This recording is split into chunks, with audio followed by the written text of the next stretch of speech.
नमस्कार। सनातन विचार श्रृंखला में आपका स्वागत है। इस वीडियो के अंदर प्रसंग तो ये है कि महाभारत युद्ध को रोकने के लिए विदुर ने धृतराष्ट्र को एक कथा सुनाई है, लेकिन उस कथा में भक्त प्रहलाद जो हैं उनका वर्णन आया है। और उस कथा में भक्त प्रहलाद, जिनके लिए विष्णु भगवान ने नरसिंह अवतार लिया था, उन्हीं भक्त प्रहलाद की बहुत महानता का वर्णन आया है, जब उन्होंने अपने पुत्र के जीवन का भी ध्यान नहीं दिया और पुत्र को गलत साबित करवा दिया। आप स्वयं इस कथा को सुनेंगे तो आपको भक्त प्रहलाद की आध्यात्मिक दृष्टि और उनकी विवेक दृष्टि का मान होगा। यह कथा एकदम से छुपी हुई रह गई है।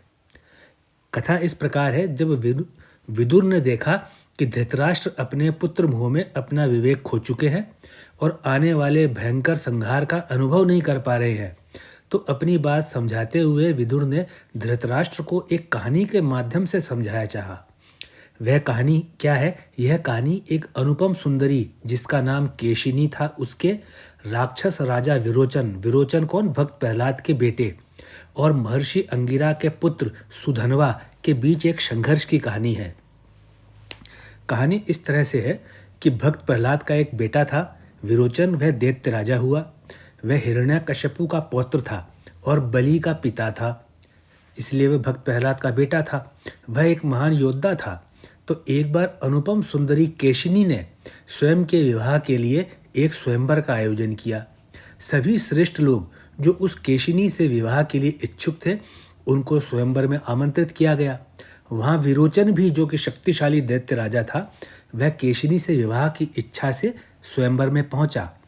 दैत्यराज विरोचन के सामने कोई दूसरा राजा टिक नहीं पाया, इसलिए सुंदरी जो कन्या थी केशिनी ने दैत्यराज विरोचन से खुद कहा, हे दैत्यराज, आप बताइए, दैत्य लोग श्रेष्ठ होते हैं कि ब्राह्मण लोग?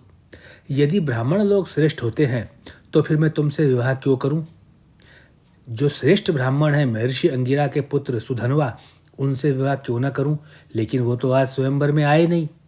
विरोचन, जो कि एक दैत्य था, वह अत्यंत घमंडी भी था। उसने केशिनी से कहा, हम लोग प्रजापति की संतान हैं, हम सबसे उत्तम हैं, यह सारा संसार हमारा ही है, हमसे देवता लोग भी नहीं लड़ सकते।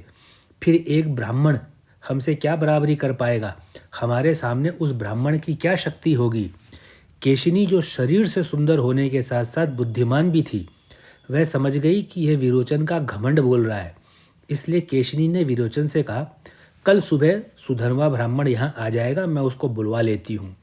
स्वयंवर का निर्णय उसके आने के बाद ही होना चाहिए। विरोचन को भी अपनी शक्ति का घमंड था।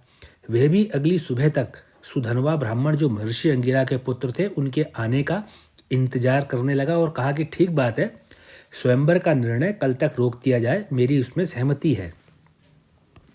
अगली सुबह सुधनवा ब्राह्मण केशिनी के यहाँ पे बुलाने से उपस्थित हुआ। यह सुधनवा बहुत ही ज्ञानी था और महर्षि अंगिरा का पुत्र था, इसलिए अपने पिता के तप की शक्तियाँ भी इसके पास में थी। साथ ही सुधनवा बड़े ही शुद्ध आचरण वाला था। वह कभी भी कठोर वचन नहीं बोलता था, ना ही किसी से द्वेष रखता था। उसका हृदय प्रेम से भरा हुआ था। केशिनी के सामने सुधनवा बड़ी ही शांति से खड़ा हो गया। तो दैत्यराज विरोचन ने सुधनवा से अपने आप को बड़ा बताने के लिए कहा, देखो सुधनवा, सुनो, मेरे पास जितना भी सोना चांदी धन भूमि गाय रथ आभूषण है, मैं सभी की बाजी लगाता हूँ, सभी को शर्त पर लगाता हूँ। चलो चल कर के किसी ज्ञानी से पूछते हैं कि हम दोनों में से कौन श्रेष्ठ है। अब सुधनवा के पास में सोना चांदी ये सब तो था नहीं, तो वह बाजी में उतना धन तो लगा नहीं सकता था। इसलिए सुधनवा ने कहा, मेरे पास तो यह सब नहीं है, इसलिए हम दोनों अपने प्राणों की बाजी लगाते हैं, क्योंकि मेरे पास तो केवल प्राण ही हैं, बाकी तो मेरे पास कुछ नहीं है। तुम भी अपने प्राणों की शर्त लगाओ, मैं भी अपने प्राणों की शर्त लगाऊं। जिसको श्रेष्ठ बता दिया जाएगा वह तो रहेगा, दूसरे अपने प्राण त्याग देगा।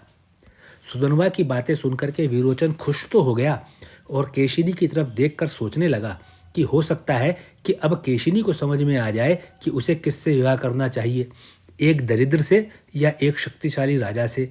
लेकिन केशिनी, जो कि बहुत बुद्धिमान थी, बिल्कुल चुप रही। वह चाहती थी कि सुधनवा अपनी बुद्धि, अपने ज्ञान और अपने पिता से प्राप्त किए हुए आशीर्वाद और पिता के तप के बल से उससे विवाह करने का अधिकारी बने। लेकिन दैत्यराज विरोचन यहाँ अभी भी संतुष्ट नहीं था। यही एक प्रकार की बुद्धि होती है जिसे दैत्य बुद्धि कहते हैं। इस तरह की दुर्त बुद्धि से में भय ही भय व्याप्त होता है। इसलिए विरोचन तुरंत बोला, बहुत अच्छा सुधनवा, तुम तो बात करते हो प्राणों की बाजी से। वह सुधनवा प्राणों की बाजी लगवा करके मुझे देवताओं के पास ले जा करके फैसला करवाना चाहते हो, क्योंकि तुम जानते हो कि देवताओं के पास मैं जाऊंगा नहीं, और अगर जाऊंगा भी तो वो मेरा फैसला कभी भी तुम्हारे पक्ष में ही करेंगे, मेरे पक्ष में करेंगे नहीं। मैं इस बात का निर्णय किसी मनुष्य ने भी नहीं बोल सकता कि आप इसका निर्णय करो, क्योंकि वे लोग भी मेरे ही विरुद्ध बात कहेंगे। जब तुम्हारे ही लोगों के पास जाना है तब तो तुम बहुत बड़ी बड़ी बातें करते हो, प्राणों की बातें करते हो और कहते हो कि चलो प्राणों की बाजी लगाते हैं। जब सभी लोग तुम्हारे ही हैं तो तुम्हें किस बात की चिंता है। विरोचन की इन बातों को सुनकर के सुधनवा निराश नहीं हुआ, बल्कि बिल्कुल शांत ही रहा और बड़े ही शांत स्वर में बोला, तुम्हें अपने पिताजी पर विश्वास है या नहीं? घबराओ मत, प्राणों की बाजी लगा करके हम फैसला करवाने तुम्हारे पिता के पास चलेंगे, जो कि भगवान विष्णु के परम भक्त हैं, भक्त प्रहलाद है, जिनके लिए प्रभु ने नरसिंह अवतार लिया था। इतना सुन करके तो विरोचन प्रसन्न हो गया और खुशी खुशी प्राणों की बाजी लगाने की हामी भर दी। उसको यह विश्वास था कि वे तो मेरे पिता हैं, मेरा ही पक्ष लेंगे।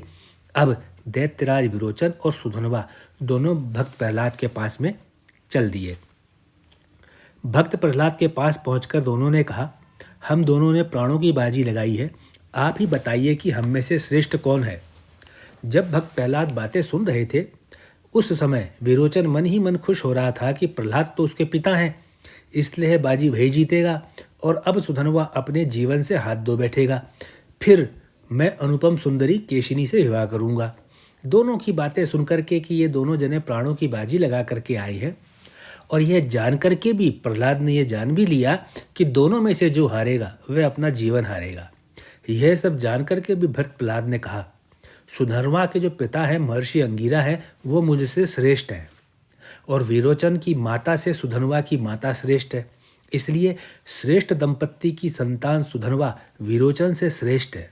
लेकिन तुम लोगों ने प्राणों की बाजी लगाई है, इसलिए सुधनवा को विरोचन के प्राण लेने का अधिकार तो है, लेकिन विरोचन मेरा पुत्र है। मेरी इच्छा है कि यदि सुधनवा की इच्छा हो तो वह मेरे पुत्र का जीवन दान मुझे मेरे हाथों में दे दे। भक्त प्रहलाद की बातों को सुनकर के सुधनवा ने कहा, मैं भला विरोचन के प्राणों का क्या करूँगा, इसलिए आपको आपका पुत्र वापस दे रहा हूँ। और सुधनवा पलट करके सुंदर केशिनी के पास उसी जगह पे स्वयंवर की जगह चल दिया जहाँ सुंदर कन्या केशिनी उसका इंतजार कर रही थी। इस कथा को समाप्त करके विदुर ने धृतराष्ट्र को कहा, जिस प्रकार भक्त प्रहलाद ने अपने पुत्र के लिए भी स्वार्थ को नहीं पकड़ा, इसलिए आप भी दुर्योधन के लिए स्वार्थ को ना पकड़ें, नहीं तो अनर्थ होगा, नाश होगा, आपका कुल ही समाप्त हो जाएगा। यह कहानी महाभारत में दी हुई है। महाकाव्य महाभारत, जिसका असली नाम जया संहिता है, उसमें कुल 18 पर्व हैं। 5वां पर्व उद्योग पर्व के नाम से जाना जाता है। इस उद्योग पर्व में शांति स्थापित करने के लिए किए गए प्रयासों का वर्णन है, महाभारत युद्ध की तैयारी का वर्णन है और विदुर नीति प्रमुख रूप से है। महाभारत के उद्योग पर्व में कुछ ऐसी बातें कही गई हैं जिनको अगर ध्यान में रखा जाए तो कभी दुख नहीं आता और हमेशा सफलताएं मिलती हैं। महाभारत में धृतराष्ट्र को पता था कि महायुद्ध का परिणाम बहुत भयानक होने वाला है, इसलिए कौरव और पांडवों के बीच शांति की सभी कोशिशें बेकार हो जाने के बाद धृतराष्ट्र ने महात्मा विदुर को सलाह के लिए बुलाया, जिसका वर्णन उद्योग पर्व में आता है। महाभारत के उद्योग पर्व में विदुर ने धृतराष्ट्र को वो बातें बताईं जिनको ध्यान में रखा जाए तो हर तरह की परेशानियां दूर हो सकती हैं। लेकिन धृतराष्ट्र ने विदुर को तो छोड़िए, भगवान श्री कृष्ण की भी सलाह नहीं मानी। धृतराष्ट्र को किसी का कहा हुआ ज्ञान समझ में नहीं आया और एक महायुद्ध होकर के रहा, जिसमें धृतराष्ट्र बिना पुत्र का पिता होकर के रह गया, जबकि युद्ध से ठीक पहले वह 100 पुत्रों का पिता था। इस प्रकार का उद्योग पर्व से ये कहानी आपके सामने प्रस्तुत की गई है कि कभी भी सत्य की रास्ते को नहीं छोड़ना चाहिए और असत्य के ऊपर अभी स्वाद हो सकता है, लेकिन वह जीवन के अंदर केवल कष्टों को ही देगा। इस प्रकार से यह कथा आपके सामने महाभारत के उद्योग पर्व से प्रस्तुत की गई है।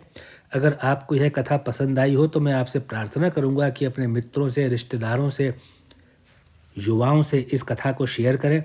साथ में जो आपने यह वीडियो देखा और सुना उसके लिए मैं आपका आभार प्रस्तुत करता हूं और आपको बहुत बहुत धन्यवाद देता हूं।